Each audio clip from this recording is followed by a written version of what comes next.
Oi, Thelma, como é que tá? Tudo bem por aí? Tudo certinho. Vamos lá conversar de novo. Já temos uma nova convidada hoje, né? Fala pra gente quem que tá com a gente hoje aqui na nossa entrevista. Olha, a Suzy, ela é uma autista que eu conheci bem recentemente e ela está lidando com a novidade do autismo na vida dela, mas ela tem um outro lado que eu acho muito parecida comigo, que é ela trabalhar com mídia, né? Então, eu tô super curiosa de conhecer um pouquinho das vivências dela com esse tal de autismo. Legal. Bem-vinda, Suzy. Como é que estão as coisas por Obrigada. aí? De onde que você está falando? Então, eu tô de Joinville, em Santa Catarina. Na verdade, eu sou acriana. Nós viemos do Acre faz 5 anos, eu e meu esposo. Deixamos tudo lá e viemos pra cá enfrentar O a frio? vida do zero, o frio, saudades frio, né? Porque tá muito quente agora. Mas estamos aí. Eu descobri o autismo ano passado. Como a Thelma falou, eu fiz um. Na verdade, eu queria muito fazer 30 coisas antes dos 30 anos, né? E a 20ª, a 28ª era o diagnóstico. Eu queria muito saber passar pela avaliação, porque eu já desconfiava há um tempo. E aí veio só para comprovar o que eu já desconfiava. Existe um protocolo aí, né, na cultura de que a gente não pode perguntar a idade para mulher, né? Mas nesse caso, acho que é uma informação importante. Eu já Eu já entreguei. soltei, né? Já É, soltei no início. pois é. Mas assim, você encontrou com o diagnóstico com que idade mesmo? Com 29, assim, faltava acho que 2, 3 dias para completar 30 anos. O laudo foi seu presente de aniversário?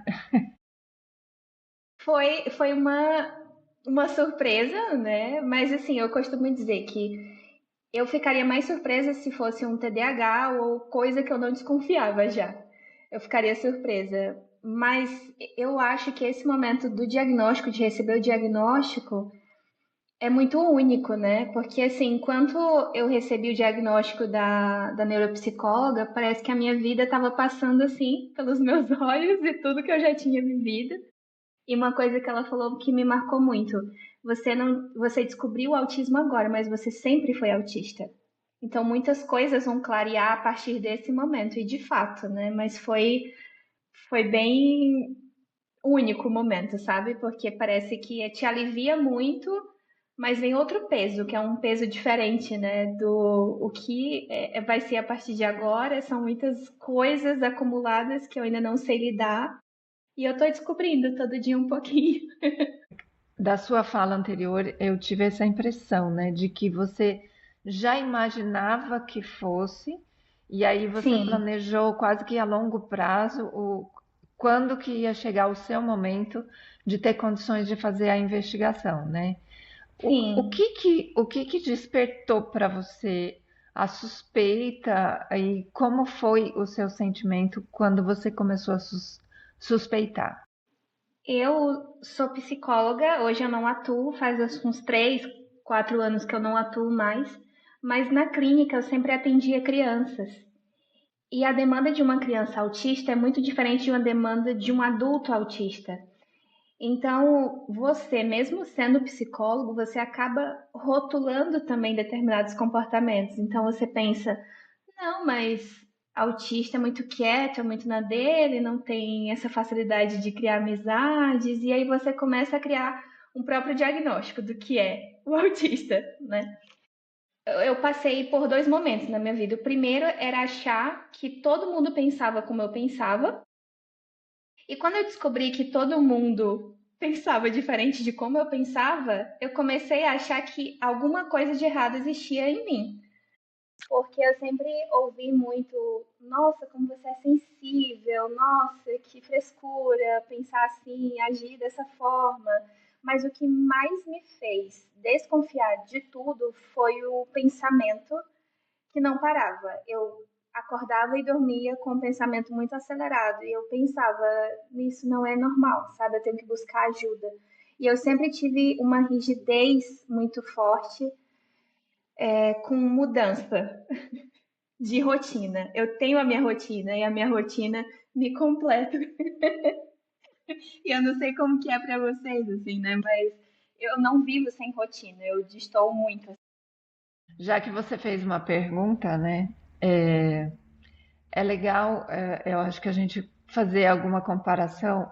Sim, a rotina, para mim, no caso, é muito importante e eu acho interessante, ao eu ter contato com outros autistas, perceber como a rotina desempenha um papel de regulação emocional para a gente, né? Sim, Então, quando acontece alguma coisa que desregula a gente, parece que a gente encontra conforto e segurança em voltar a seguir a nossa rotina. Isso nos acalma, né?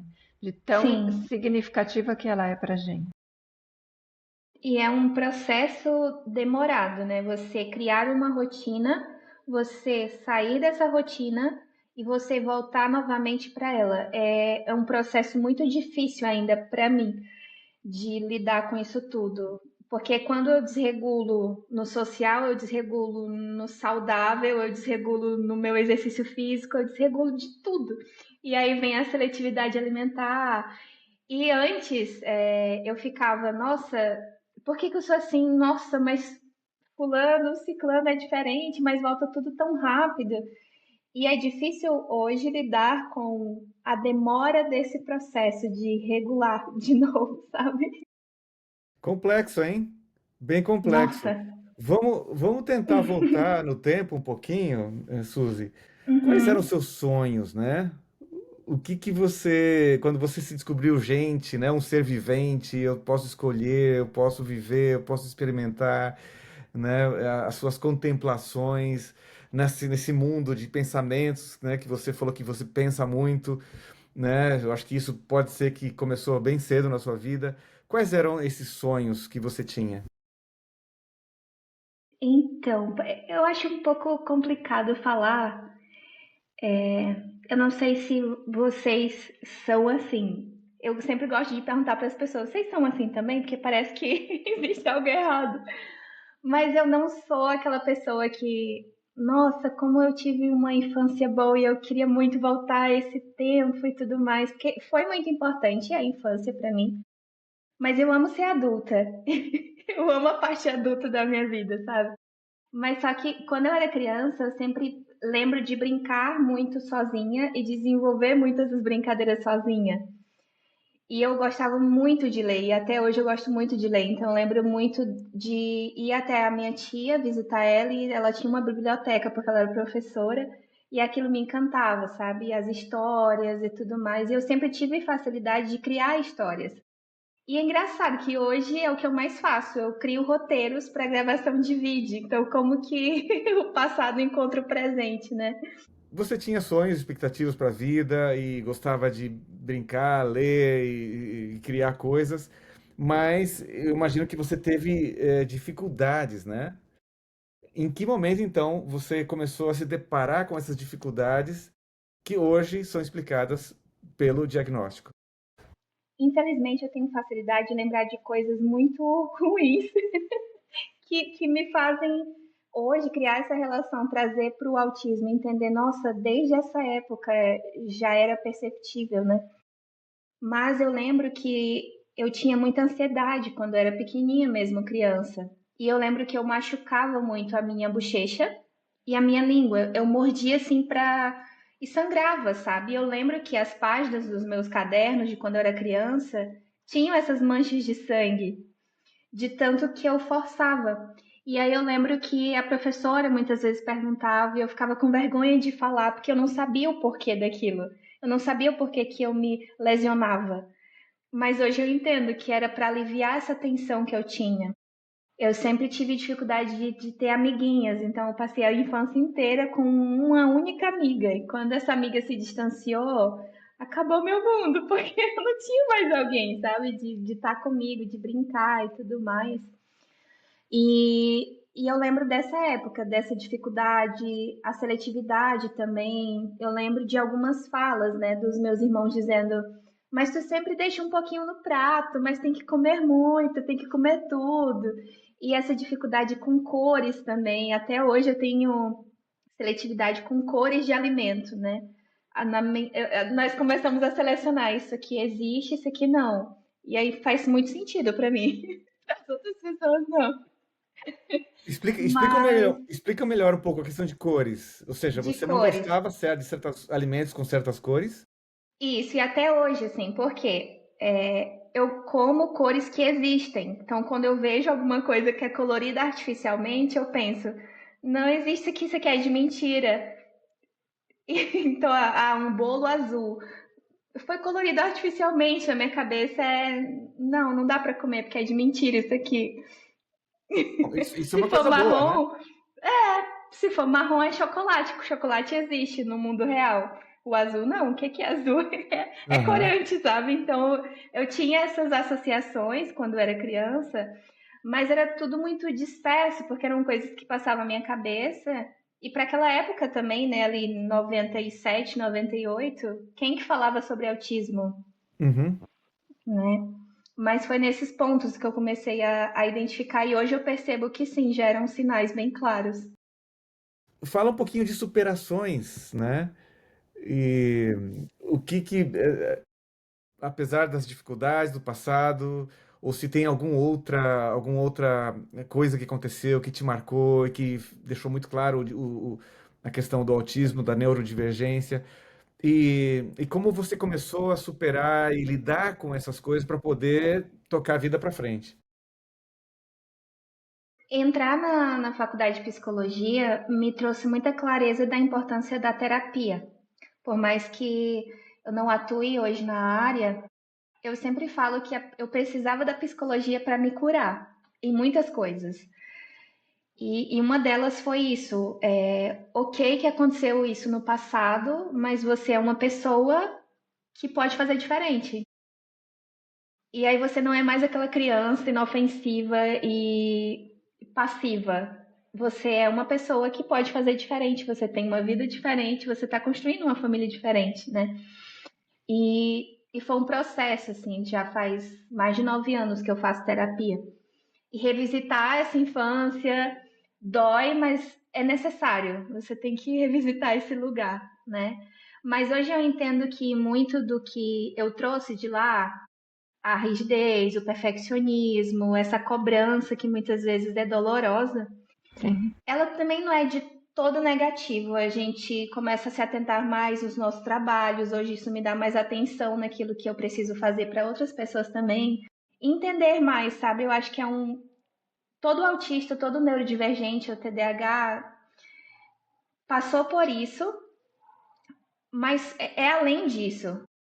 Uhum. E o que a gente aprende na clínica é você não é o seu pensamento, você não é um diagnóstico, você é você, né? Então quando eu recebi, eu pensava, nossa, Suzy autista. E muitas coisas não vão mudar, né? O que é que eu encarava a terapia pensando, não, isso aqui eu vou superar e isso aqui vai ser mudado. Mas quando você é neurodivergente, não, você vai ser neurodivergente para sempre. Até enquanto você existir, vai ter a neurodivergência, né? Mas é superar um pouquinho a cada dia, entender um pouquinho a cada dia. E um dos meus maiores presentes nesse processo foi conhecer o meu esposo, assim, que hoje é muito claro que é minha pessoa de suporte. Então ele me dá muita clareza das coisas, sabe? Nossa, eu sou muito hiperfocada, ele é a pessoa mais aleatória que eu conheço. Eu sou muito, eu sou muito atenta em determinadas coisas, ele é muito disperso, então é o contrário do outro, né? Mas eu era uma pessoa muito retraída.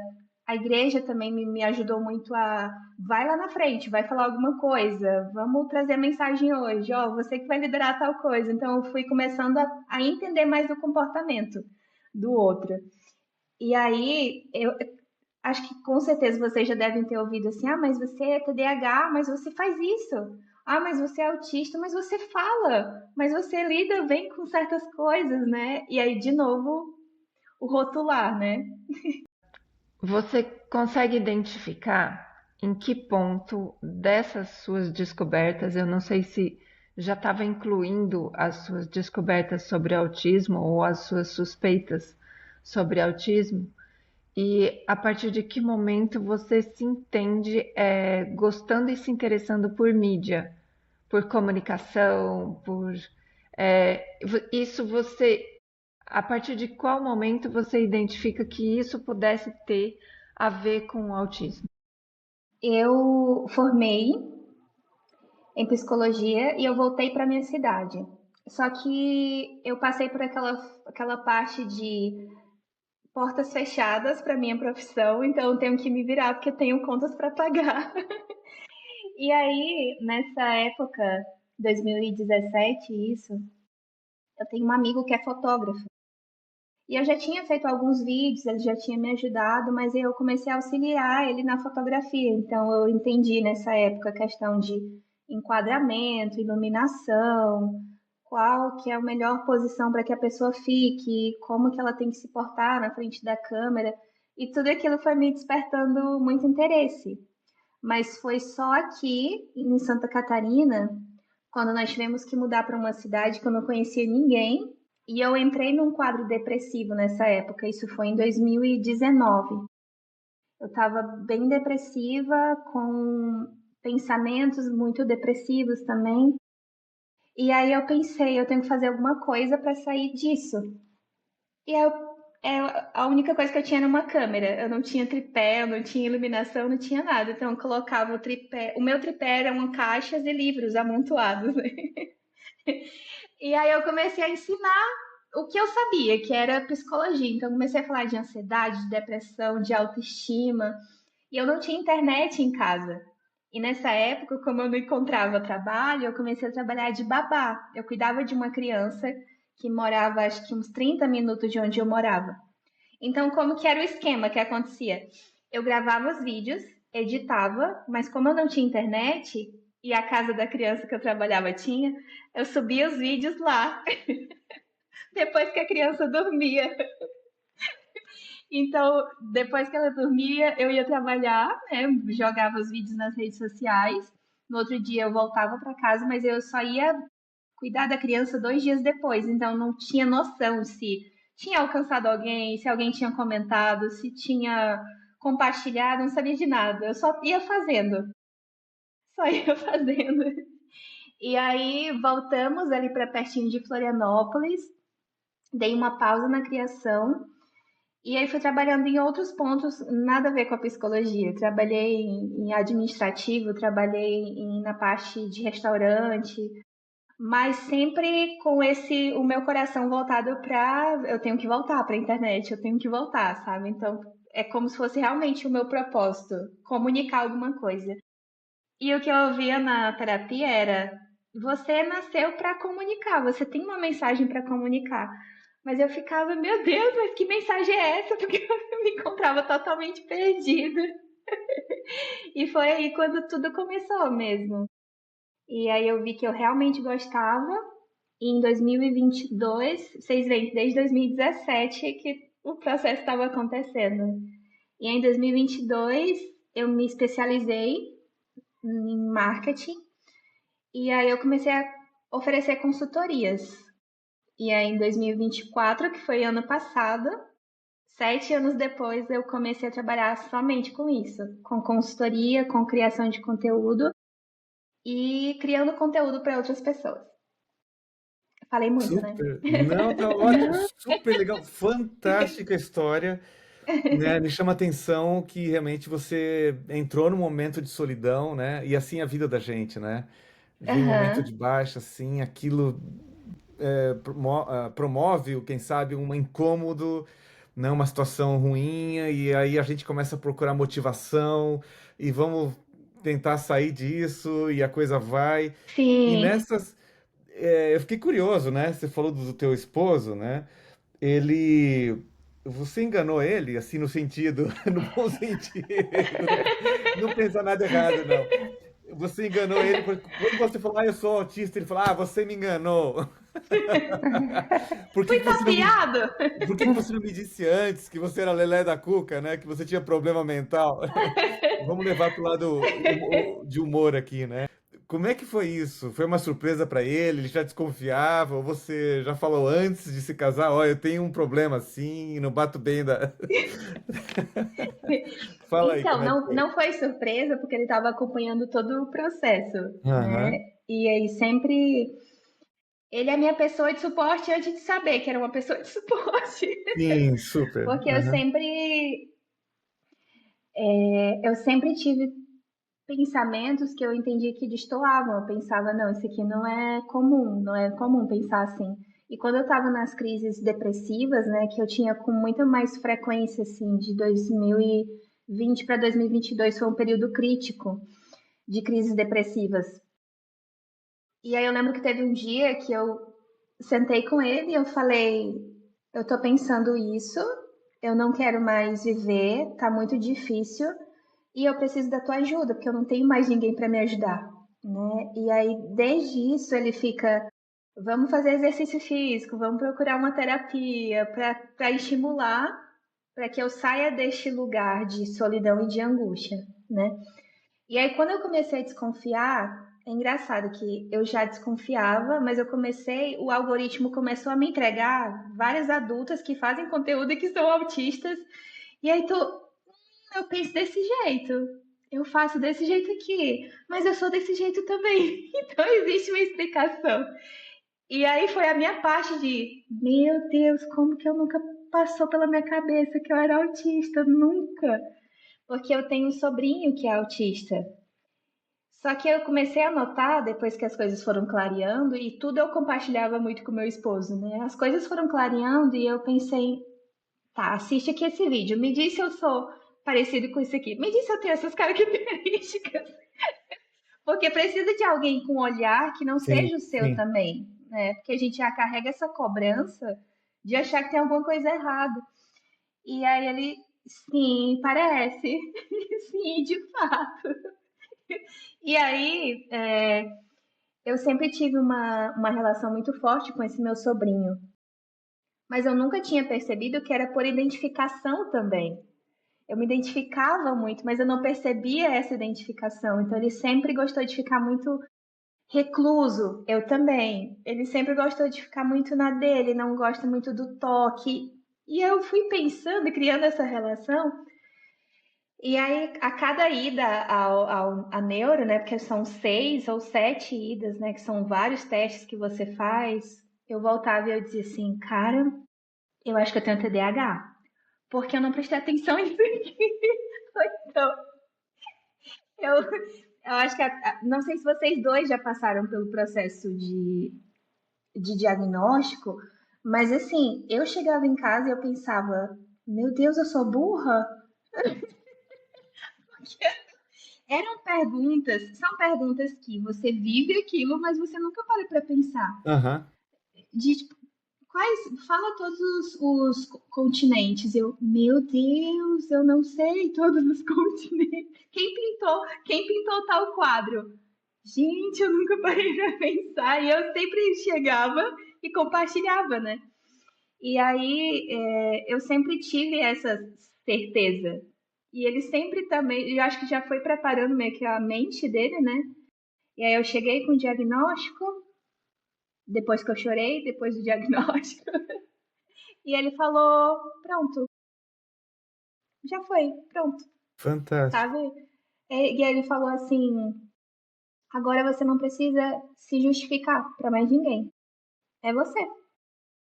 E aí tirou um bocado daquela carga de não gosto de socializar, não tem nada pessoal, não é nada contra você, mas ele não precisa mais explicar. Você é autista e ponto. Por exemplo, você encontrou nele esse apoio, né? Essa pessoa do suporte e tudo, né? Uhum. Para as pessoas que não tiveram esse privilégio, essa bênção, pois é, tem esperança para essas pessoas? Onde elas vão encontrar? Porque tem que ser uma outra pessoa, ou outras pessoas, ou o terapeuta, ou a mãe, ou um pai, ou um irmão, um primo, um amigo, um namorado, o esposo, não sei.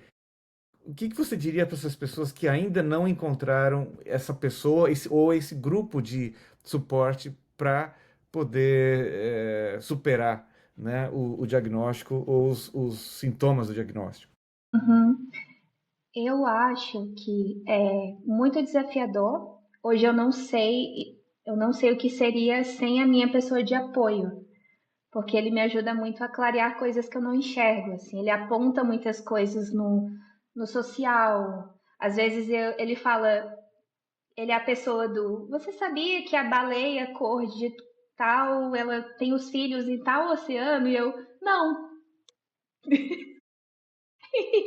Mas você tem que perguntar o porquê. Ah, eu Hum. tenho que me interessar. A gente não tem esse feeling de, ah, eu tenho que Ah, continuar a conversa, essa parte de comunicação. Então ele me dá muita clareza. Eu não imagino o quão seja difícil para quem não tem essa pessoa de fora. É muito desafiador. E por mais que seja desafiador, o que eu diria para uma pessoa dessa, que eu sei que é muito difícil, é que a gente precisa sair dessa bolha.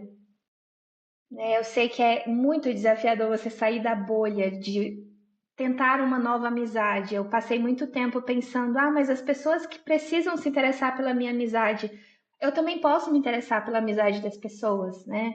Ah, mas é desafiador, mas não é de todo ruim. Nesse processo de desconforto, podem nascer amizades, podem nascer relacionamentos. Eu posso me aproximar, talvez, do meu irmão ou da minha mãe, que eu nunca conversei de fato, né? Porque eu penso que a sociedade ainda enxerga o autista muito nesse lugar de frágil. Eu sou muito frágil e eu não aguento, né? Mas hum, a gente aguenta. A gente aguenta muita coisa e a gente tem muita capacidade. O que eu diria para uma pessoa assim é fortaleça sua mente, tenha certeza de quem você é, porque eu acho que quando você não tem, muito do que vem de fora pode te afetar e você pode duvidar de quem você é, do seu valor, da importância que você tem. E que você também busque, não só espere a pessoa de apoio, de suporte. Porque nessas a gente pode encontrar. Eu já me encontrei em muitas amizades, conhecendo muitas pessoas, me aproximando de muitas pessoas que eu nunca imaginei que eu me aproximando ia nascer alguma amizade, sabe? Porque eu, como autista, tenho muito esse medo de vou me resguardar, eu me retiro antes que me retirem, ah, Uhum. né? Mas tem uma frase que eu gosto muito, que é depois do medo vem o mundo. Talvez depois desse medo de encarar um novo relacionamento, uma nova amizade, furar essa bolha, né? E atingir novas pessoas e conhecer novos grupos, você tenha não só uma pessoa de suporte, mas pessoas de suporte. fantástico. Thelma, lembra da pergunta E que você ia a... fazer? lembro. Ela ficou pensativa ali. Olha, Suzy, tudo que você está falando está fazendo a gente pensar muito, viu? E essa frase, que é sua, eu acho, não sei se você pegou de alguém, depois do medo vem o mundo, né? É uma frase, só não lembro de quem é o autor. Procurarei. É. Fantástica essa frase, né? Que você pegou para você, né? Uhum. E a minha curiosidade é assim, pelo jeito, o autismo sempre foi uma coisa, é uma questão desafiadora para você, né? Não Sim. foi agradável. Eu não sei se no diagnóstico, no momento do diagnóstico, ou no processo do diagnóstico, ou quando você recebeu o laudo final do seu diagnóstico, se isso melhorou ou mudou. Mas a minha pergunta seria principalmente assim: a Suzy fez as pazes com a Suzy? Em que aspectos você conseguiu fazer as pazes com você mesma? Nossa, que forte. O maior peso que veio foi como eu falei no início, eu não vou mudar. Uhum. Então, por mais que eu consiga superar muitas coisas, lidar com muitas coisas, existem coisas que não vão sair de mim. Então, não esperem de mim, porque não, vocês não terão de mim uma pessoa que é atenta no social, uma pessoa que é atenta e mantém amizades regularmente. Eu não sou essa pessoa. E eu acho que eu passei muito tempo querendo ser essa pessoa e me cobrando por não ser. Quando eu saí daquela sala no dia do diagnóstico, eu lembro que eu conversei com algumas pessoas da minha família, foi um impacto grande para minha família, porque eu acredito hoje, olhando para isso, que o meu pai seja também. Mas eu imagino, se para mim foi desafiador no mundo que nós vivemos hoje, imagina para o meu pai, que tem 60 anos, sabe? E talvez nunca vá saber que tem. E eu me cobrava muito por isso. Eu ainda me cobro por muitas coisas, né? Ainda é algo difícil de lidar. Mas eu já fiz as pazes de tá tudo bem ser estranha, tá tudo bem que os outros não vão me entender, tá tudo bem que eu não tenho facilidade, eu tenho outras facilidades, né? Tá tudo bem que eu não vou no ritmo das pessoas. Eu acho que eu demorei muito para isso, para me respeitar. Eu não me respeitava nesse sentido. Eu venho de uma família que todo mundo produz muito.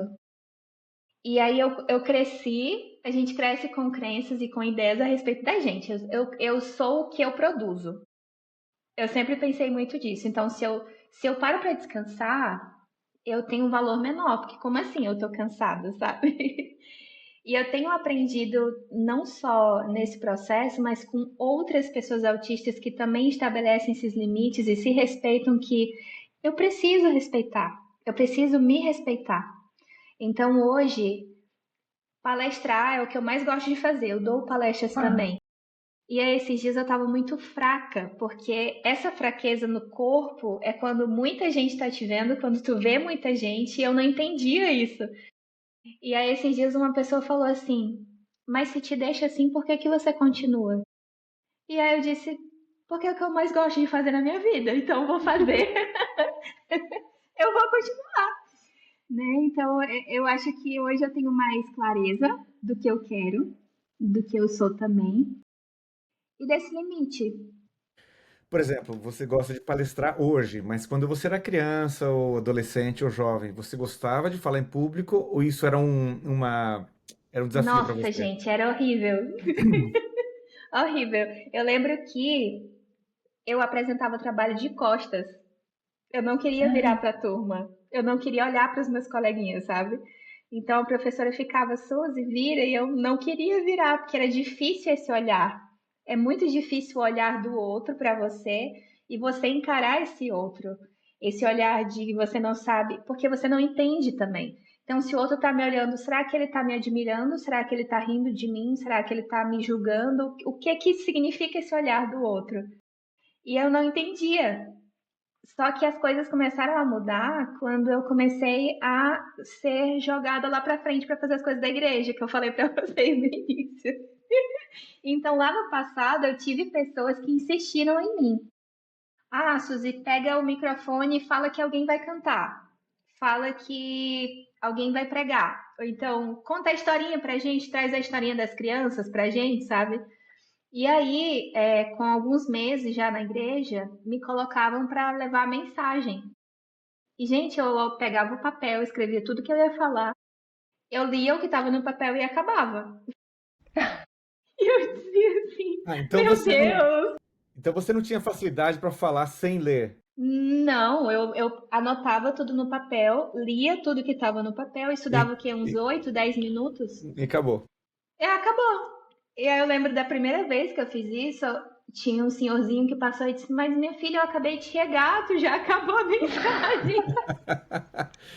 Era o que eu tinha para oferecer. Só que assim, eu tive líderes que insistiram.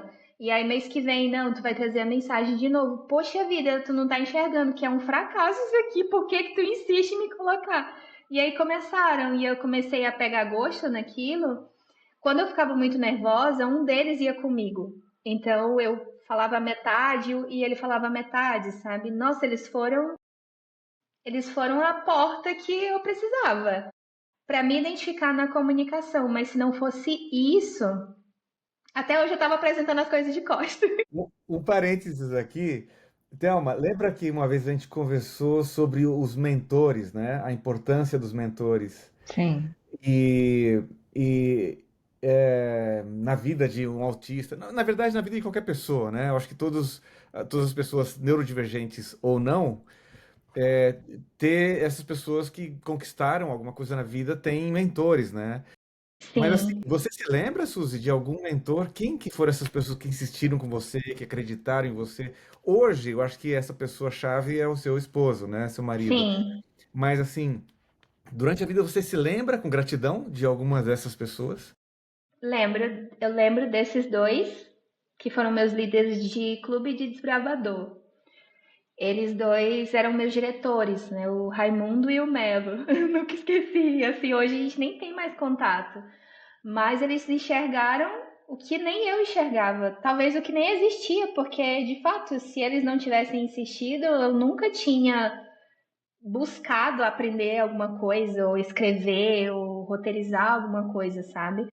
Mas foram eles que me empurraram. Eu não digo nem, me conduziram, não, eles me empurraram mesmo de vai do jeito que tá. E é engraçado que o que eles falavam comigo, hoje eu falo muito para as minhas alunas. Começa com o que você tem, faz do jeito que dá, a gente melhora no caminho. Inclusive, foi esse o episódio que eu gravei hoje do meu podcast, né? De perfeccionismo. Até quando você vai permitir que o perfeccionismo para a tua vida, né? E aí, o que eles me falavam, engraçado que eu tô tendo esse insight agora, eu falo para as minhas alunas, vai com o que tem. Então, eles me impulsionaram mesmo. Na faculdade, eu tive muitos professores que me auxiliaram nesse sentido de, Suzy, é só você falar, né? Vai. Eu lembro de um meu orientador da clínica, que ele falou, eu acho injusto, você sempre tá se escondendo de trás de um arbusto. Tá bom de o mundo te ver, o mundo merece te ver. E eu ficava, mas como que eu vou me mostrar pro mundo que eu não quero me mostrar, sabe? Então é todo um processo, né? Mas eu acho que não só pelo autismo, mas de ser imaturo mesmo. Então eu ficava muito fraca, fisicamente mesmo falando. E, e engraçado que eu ficava assim quando era algo negativo e algo positivo também. Uma coisa que me marcou muito na faculdade foi uma apresentação que eu cantei. Cantei uma música da Sandy. E aí, depois que eu apresentei essa música, e junto com o meu grupo que estava interpretando uma encenação, todo mundo aplaudiu e achou muito legal e falou: Nossa, eu não sabia que você cantava tão bem. Eu passei acho que uns 3 dias muito fraca, porque o olhar das pessoas estava para mim. Então, mesmo sendo coisas boas, me afetava também.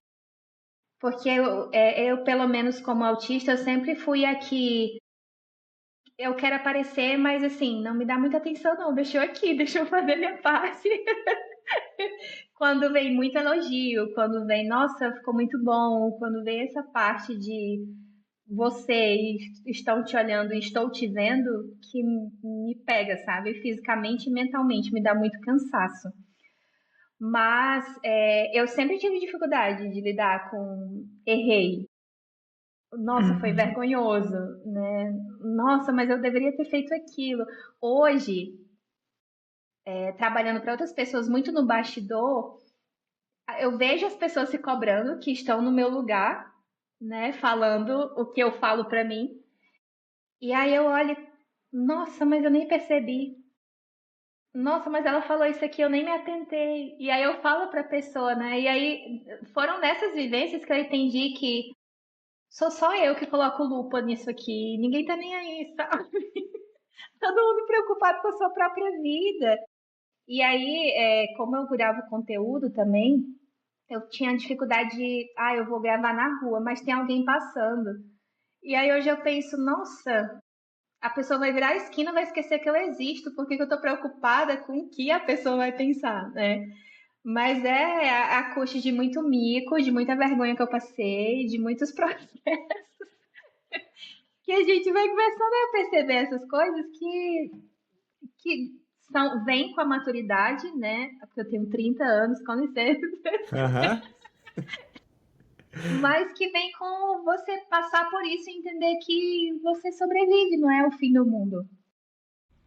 Que incrível, né? E eu tô pensando aqui, né, com tudo isso que você está contando e o que você disse há pouquinho tempo atrás, que você ama tanto isso que você faz, que os desafios que o próprio autismo representa em exercer, em dar suas palestras e tudo mais, você supera tudo isso porque você ama isso.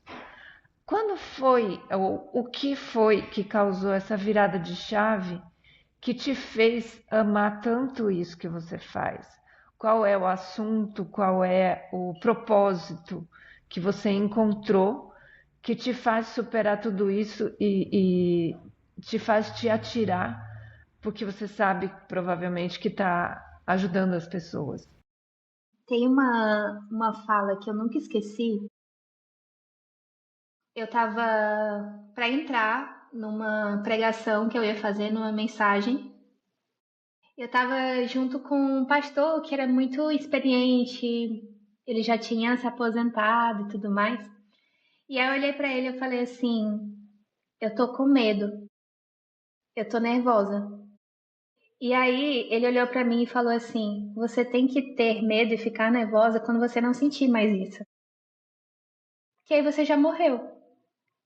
Eu nunca esqueci disso, sabe? Você tem que ficar preocupada quando não vir o medo, não vir o nervosismo, porque aí você já vai, o seu ego já vai estar tão grande que você não vai ser humilde na tua fala, que você não vai enxergar o outro, que você não vai ser empática, porque você basta.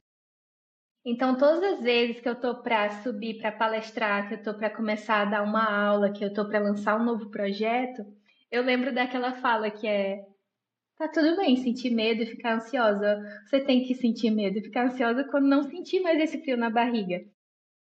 E aí eu acho que o que dirige a minha vida é vai com medo mesmo, porque no caminho, no caminho a gente aprende no caminho. E uma das coisas que eu sempre penso é, nossa, já deu certo no passado, por que que não vai dar agora no presente, né? Tudo que eu vivo, de certa forma, já aconteceu. Eu já passei. E aí, falando de outra, eu gosto muito de frases, né? Tem coisas que marcam muito a minha cabeça, que é: ah, qual foi o pior dia da sua vida? Foi tal dia, você passou por ele também. Ele já passou. O pior dia da tua vida já passou. Né? Então, eu tenho esse meu chamado, que eu sinto que seja um chamado e um propósito para despertar outras mulheres que estão nesse lugar de medo e angústia, de não sou boa o bastante, ou não vou conseguir, ou não dá, ou não tenho o suficiente. E isso é interessante porque não só na consultoria, não só na criação de conteúdo, na clínica eu já atendia só mulheres, mas eu não escolhia só mulheres, elas não só me escolhiam, elas vinham, sabe? Então esse meu chamado, esse propósito é para mulheres que têm medo e têm insegurança de colocar a sua ideia no mundo, de que querem começar, mas duvidam de si mesmas, de que acham que não são capazes o bastante. Porque eu já achei que eu não era capaz o bastante. E eu lembro de naquela crise depressiva de 2022, eu fui chamada para uma palestra. Foi a primeira palestra que eu dei sobre criatividade, porque hoje o meu nicho é criatividade. O que me incomodava na psicologia? Acho que vocês, dentro da profissão de vocês, existam coisas que incomodem vocês, né? O que me incomodava, eu era chamada para falar de coisa ruim. E ok ser chamado para falar de depressão, de ansiedade, porque são assuntos que precisam ser falados, mas eu ficava, nossa, mas é só isso aqui? Eu queria falar de coisa boa, eu queria falar de alegria, de criatividade, eu queria dizer para as pessoas que apesar da ansiedade e da depressão, tem mais coisa, existe uma vida. E aí eu lembro que a primeira palestra que eu fui chamada para falar de criatividade, que era o que eu sempre quis fazer, eu estava no meu período mais depressivo. E aí eu lembro que preparando a palestra, no dia que eu cheguei para palestrar, eu estava dentro do carro, e aí eu falei assim: nossa, como eu sou hipócrita. Eu sou muito hipócrita. Como que eu vou falar para as pessoas de criatividade, sendo que eu tô no meu pior período, tô depressiva? Como é que eu vou trazer alegria se eu nem tô feliz, né? E aí eu lembro que o meu esposo tem umas frases de impacto também, que eu nunca esqueço, que ele olhou pra mim e falou assim: você é a melhor pessoa para falar, porque você está passando por isso. Então, quem melhor para falar do que quem já viveu, do que quem já enfrentou o processo, né? E aí fui, guardei a dor no bolso e fui. E aí, nesse dia, foi assim, foi maravilhoso, né? Eu penso, nossa, se eu não tivesse ido, eu não tinha vivido isso, mesmo e apesar da depressão e da ansiedade que eu tava. E aí eu nem fazia ideia de que tinham pessoas me observando ali. 2 meses depois, uma das pessoas, profissional de uma empresa daqui de Joinville, falou: eu estava na palestra e eu queria muito, eu gostei muito da forma que tu falou, vou te trazer para palestrar na minha empresa, em 3 cidades diferentes. E eu disse: meu Deus, a minha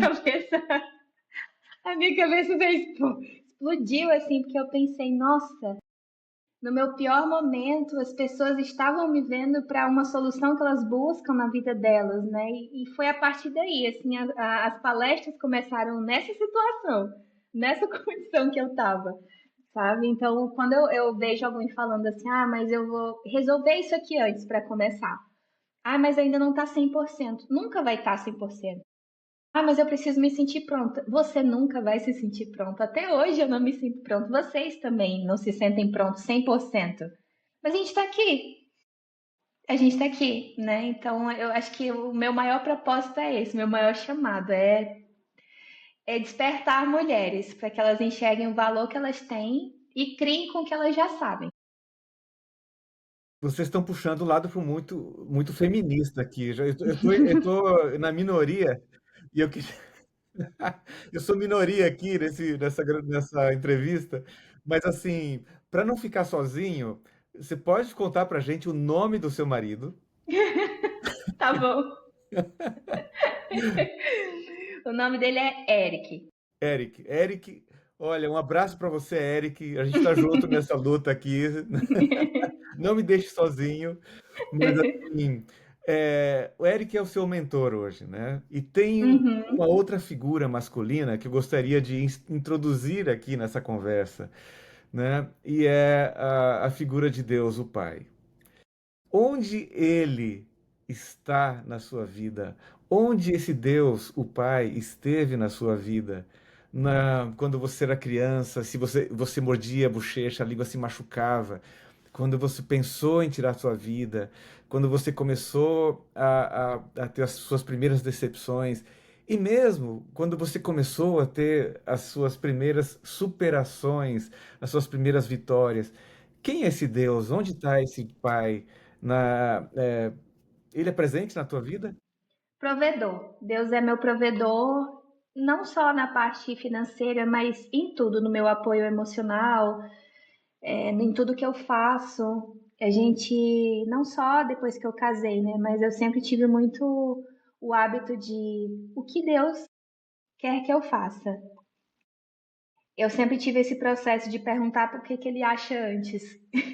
Seja de um projeto que eu quero começar, seja de uma ideia que eu tive.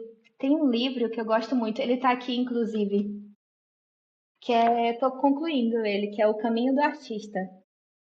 Não sei se vocês já leram ele, mas a autora diz que é a Bíblia da criatividade. E ela fala muito de Deus. E eu acho que foi por isso que eu me encontrei muito, porque o que você costuma dizer quando você começa um projeto? Eu não sou criativa, eu não sou boa o suficiente. Mas se Deus, que criou o mundo em cada detalhe, é o ser mais criativo que eu conheço, se eu sou a imagem e semelhança dele, por que que eu não sou criativa?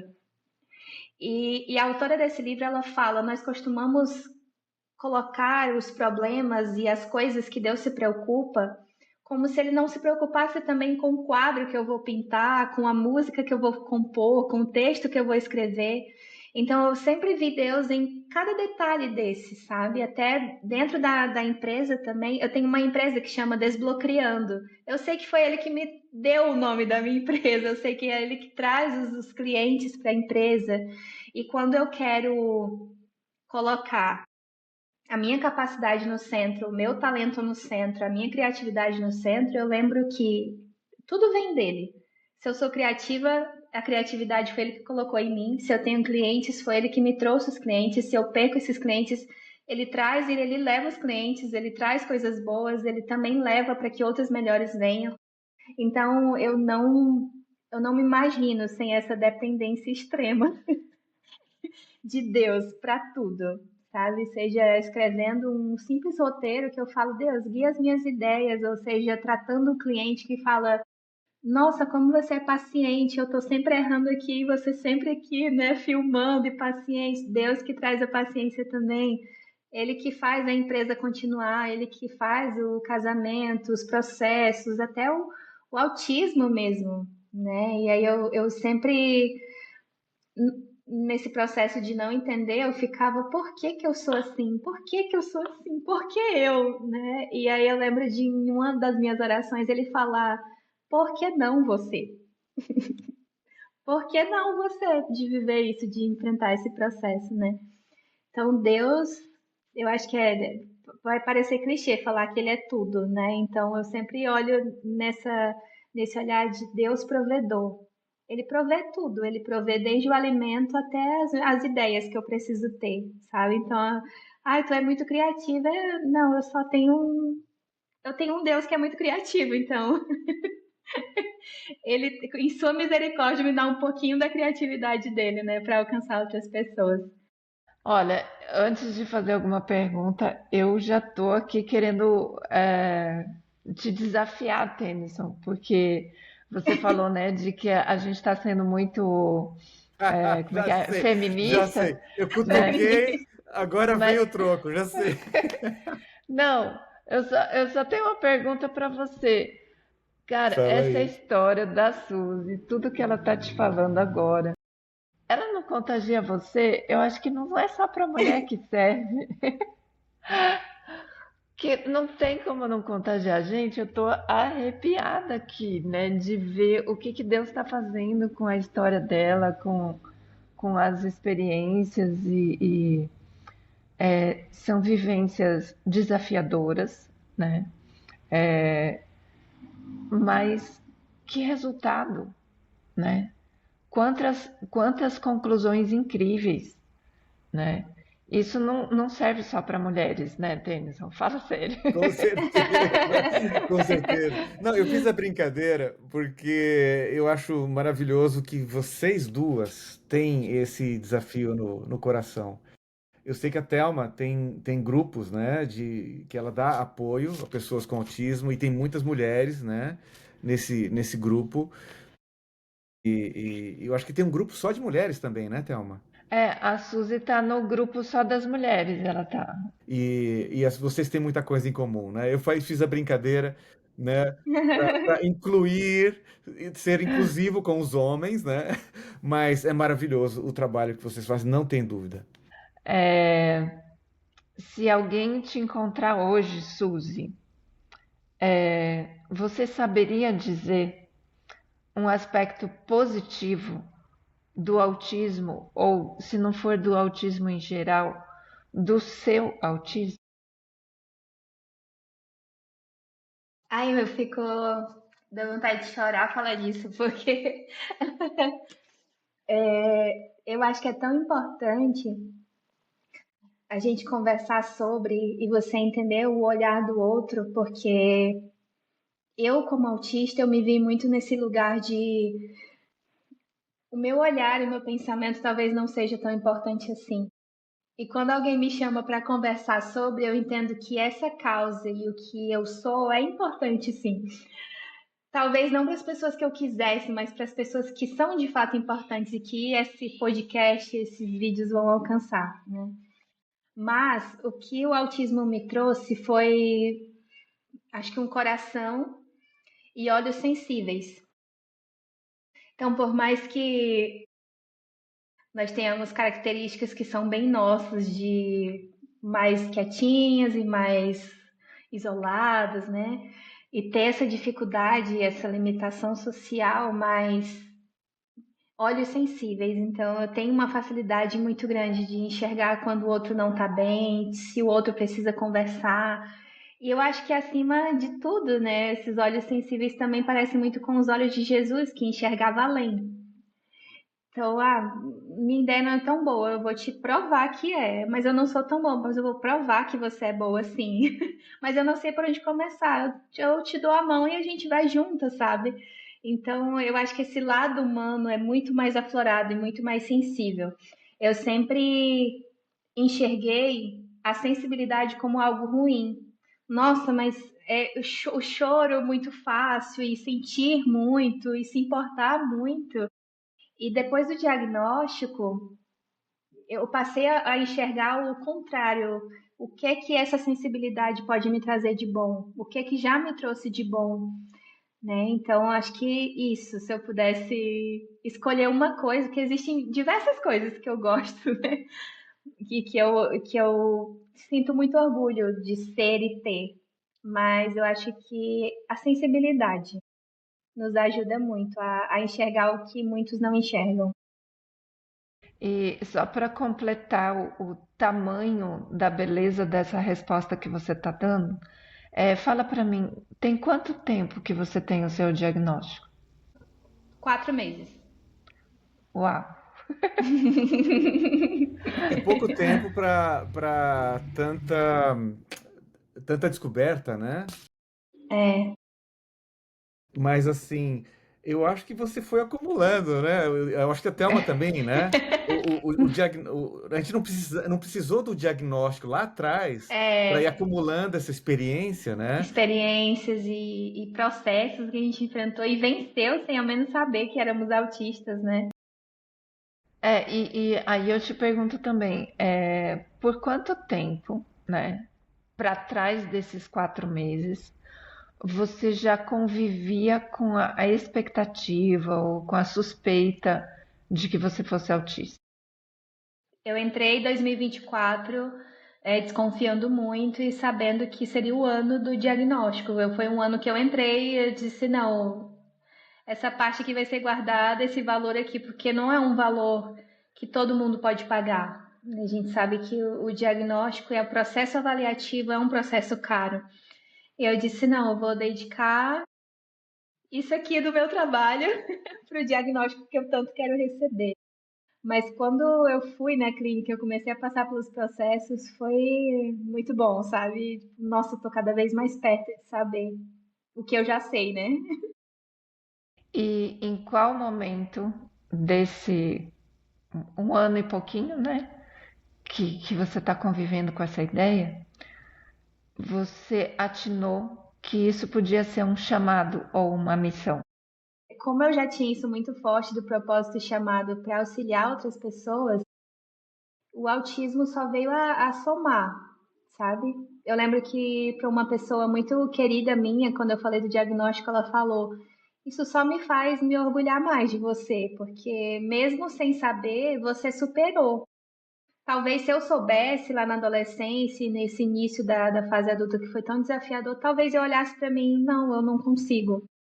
Mas foi muito no processo de não vou pensar, eu só estou vivendo, né?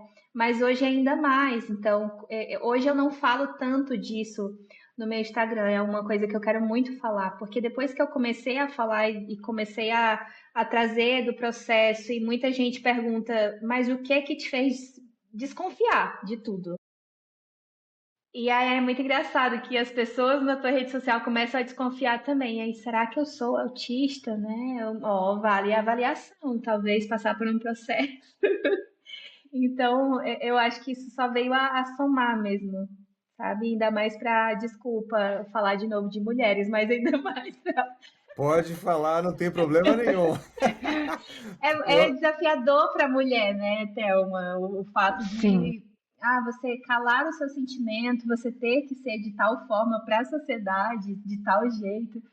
Então, quando você perceber e você começar a ter esse olhar que eu tive, você tem que buscar entender, não ignorar, né? É o que a maioria das pessoas fazem, elas ignoram e seguem, mas é uma coisa que requer atenção, um cuidado maior. A mulher, eu acho que já por natureza, ela tem a tendência de se colocar em segundo plano, né? Aham. A sociedade já automaticamente já coloca a mulher em segundo plano e parece que nós mulheres correspondemos a isso e achamos que é assim mesmo que tem que ser. Uma coisa que eu quero muito trazer essa clareza também é que o autismo, ele é um diagnóstico, mas ele não está te limitando, sabe? Claro, existem as limitações, mas o meu medo, eu tinha medo de quando recebesse o diagnóstico, me esconder atrás desse diagnóstico e pensar, não consigo, não posso, não quero, porque sou autista. Né? Que nem a gente falou lá no início, você pode sim, você consegue, claro, respeitando seus limites, né? Como neurodivergente, dependente seja autismo ou TDAH, enfim, respeite seus limites, mas saiba que você pode ultrapassar também. A neurodivergência, ela não só limita em alguns aspectos, limita em alguns aspectos, mas o neurodivergente tem outras características que os neurotípicos não têm. Então Uhum. você falou aí de certas sensibilidades, certas percepções que as outras pessoas não têm. Então isso que é o maravilhoso. As pessoas que conseguem ser mais felizes, digamos assim, é tirar o foco do eu, né? Assim, no mau sentido, né? Daquele, é coitadinho, agora tem diagnóstico, Uhum. pobre, né? Pobre, coitado que eu sou, etc. Tira esse foco das tristezas, né? Dessa experiência e coloca o foco, quem sabe, no próximo, né?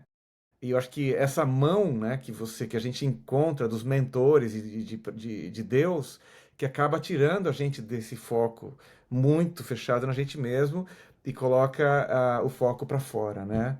Uhum. Então, encontrar um diagnóstico é uma revelação de amor de Deus, e esse amor tem que extravasar, tem que sair para outras pessoas, né? Mas assim, é, antes de, né, a gente encaminhar para o final, né, fala para gente das as suas redes sociais.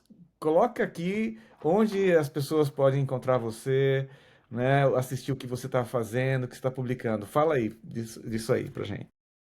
Tá, eu tô voltando pro podcast esse ano, né? Mas eu já tenho assim uns 25 episódios de podcast. Então, se você quiser ouvir, me ouvir, né? Sem atalhos, é Suzy Fernandes sem atalhos. No Spotify, tem no Spotify, tem na, acho que Apple Podcasts, Google Podcasts, e são os que eu lembro no momento. Redes Mas se você sociais, for pro Spotify, Instagram, o Facebook, Instagram é YouTube. onde eu crio mais conteúdo, que é Suzy Kelly. Suzequeli. É o da forma mais simples de se escrever. Mas QUE. lá, Queli, isso. Suzy Aham. Kelly. Aham. E lá é onde eu crio mais conteúdo. Então, toda atualização, palestra que eu tô fazendo, conteúdo também que eu ensino muito pelo Instagram, é por lá. Então, são Ok. basicamente esses dois lugares, essas duas frentes. E dentro do Instagram tem um site ali na bio que você pode clicar para entender mais dos meus serviços. Tem o meu contato WhatsApp também, quiser tirar dúvida ou algo do tipo, para consultoria, para palestras. Estou disponível. Super legal. Ah, e Suzy, o que que você faria? O que que você falaria para três grupos de pessoas? Vamos ver se a gente consegue posicionar aqui, né? Com algumas palavras de impacto que poderiam, de significado, né? Eu acho que o impacto cada um recebe de uma forma diferente, mas palavras significativas, né, na tua maneira de pensar para autistas, para as famílias dos autistas e para a sociedade em geral. Primeiro, para os autistas, que você não é um erro, que você não é o seu diagnóstico, mas que você tem um diagnóstico, né? Respeite os seus limites. Não queira ser igual a outras pessoas que não são autistas, né? Encontre o seu grupo. Eu acho que é muito importante você encontrar grupo de pessoas que são autistas, mas que têm esse olhar mais direcionado. E você pode, mesmo que você ache que não, você consegue. Então, encontre aquilo que você gosta de fazer, tenha um hobby que é muito importante para autistas, para neurodivergentes, tenha um hobby, saia mais das telas, que a gente tem mais facilidade também de estar ligado às telas e depender delas para muita coisa. Mas viva, eu acho que é o meu maior conselho, assim, viva, sabe? Tenha contato com a natureza, com as pessoas e se descobrindo a cada momento, porque a vida é um presente tão bom, né?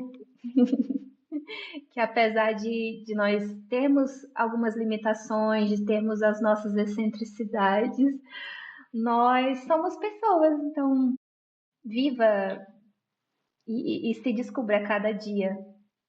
Mas também não se rotule, porque você é mais que isso. Aham. Para famílias de autistas, é muito clichê falar isso, mas assim, não levem para o pessoal. Ótimo. É desafiador demais. Eu entendo que o papel principalmente da pessoa de apoio é muito desafiador.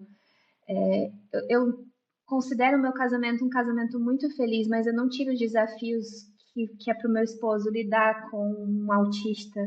Ele sempre fala, eu sou um marido atípico. Sim, é isso mesmo.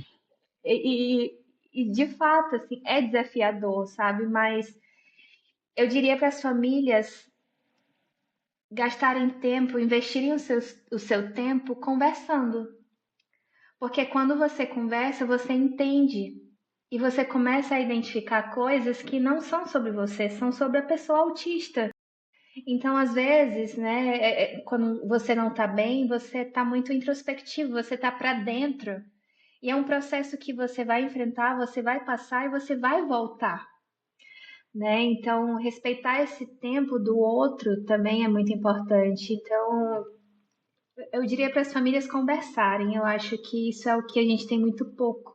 Gaste tempo entendendo mais do outro, conversando mais com o outro, sabendo o que machuca o outro, porque é um detalhe em específico, né? Existem coisas que nos machucam muito e as pessoas desconsideram, porque dizem, ah, você está se rotulando, mas você é autista? Não, mas e dói isso, machuca. E eu falo isso por experiência própria. Então, gaste tempo se importando mesmo de como que você se sente sendo autista? O que dói em você? O que é mais fácil para a gente conversar? Quando que você está mais introspectiva? E quando você está assim, o que eu posso fazer para te ajudar? Eu acho que isso muda tudo, muda a vida, muda as relações. E o que eu sinto falta nas famílias é justamente isso. O se importar e o entender que o outro é diferente, porque cada um quer reinar da sua forma, né? Nós falamos, Deus é o centro do meu lar, mas aí daqui a pouco eu tô querendo ser o centro e eu quero que a minha vontade seja o centro e o meu olhar e a minha visão para tudo seja o centro. Mas gastem tempo conversando. E para a sociedade, eu sempre escuto que a sociedade não está preparada para nós neurodivergentes, de fato, né? Mas eu acho que a sociedade está melhorando. Mas eu li num livro uma vez falando, né, de uma pesquisa que diz que as pessoas elas não estão ficando piores, né? É claro, a gente, a gente que é cristão sabe que o mundo vai de mal a pior, né? Mas que as pessoas, elas hoje se importam muito mais se questionam muito mais em como elas podem ser melhores. Mas eu acho que para a sociedade eu pediria respeito mesmo. Respeito Direto. e gaste tempo também aprendendo. Porque muitos dos questionamentos que eu tenho hoje vindo da sociedade mas você é gênia em quê? Porque todo autista é gênio. Mas você é autista e fala, mas não é todo autista que não é verbal. Mas por que que você é autista? Porque eu sou autista, eu tenho que explicar, sabe? Aham. Então eu acho que, ok, que muitas pessoas não entendem, mas você pode entender. Não fique no lugar de ignorância, você pode ler, você tem acesso a um vídeo, a livros, a artigos, então eu acho que já passou do tempo de a gente se conformar, de não ter informação sobre alguma coisa. Então, se eu não tenho, eu posso buscar. Eu posso entender mais dos direitos do outro, eu posso entender mais como que o outro lida com a neurodivergência dele, eu posso entender mais o lugar do outro, mesmo que eu não seja o outro. Então, para a sociedade, eu queria muito o respeito e acho que é educação mesmo, sabe? Educação direcionada para isso, que as pessoas busquem conhecimento. Acho que é isso, respeito e conhecimento, né? Para a gente sair desse lugar de preconceito. Super. Olha, para mim foi uma sessão aqui. Você, como psicóloga, você falou que não está mais, né, na psicologia, mas eu recebi aqui minha sessão gratuita. Muito obrigada. Uma hora. Vou sair melhor dessa sessão. Já vamos programar Ai, fico muito outras. feliz. Quero Espero que muito você não também. comece a cobrar, né? E Thelma, o que que você comenta do nosso encontro de hoje? Olha, eu preciso agradecer muito a Deus, né, pela obra de arte que ele fez na Suzy. As vivências todas dela, né, as escolhas que ela já fez, foram se somando umas às outras, né? E hoje a gente tá, para mim, foi totalmente surpreendente, né? E é uma lição atrás da outra, né? Eu estou muito feliz de estar participando desse momento incrível, né? Me contagiou muito, viu, Suzy?